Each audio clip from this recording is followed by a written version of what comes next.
Siamo sui 12.200 euro del mese di agosto, quindi di un mese.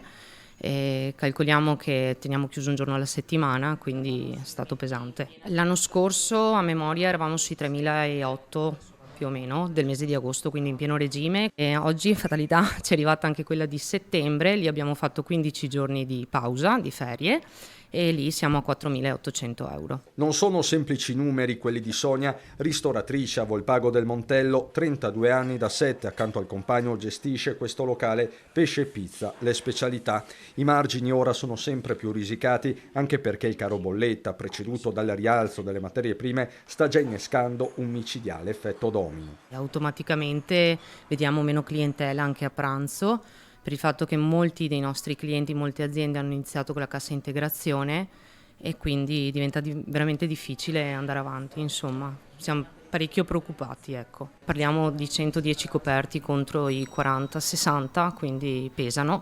Tutti fattori che portano a una previsione difficile anche solo da pronunciare. Noi vediamo già difficile arrivare a marzo-aprile se continuiamo così, assolutamente sì. Molti colleghi stanno iniziando a chiudere, a valutare di appunto fermarsi, e quindi non so, la vedo proprio una disfatta ed è dura, molto dura. Inevitabile guardare a Roma e al nuovo esecutivo, il messaggio di Sonia è forte e chiaro. Di aiutarci perché siamo persone che vogliamo lavorare.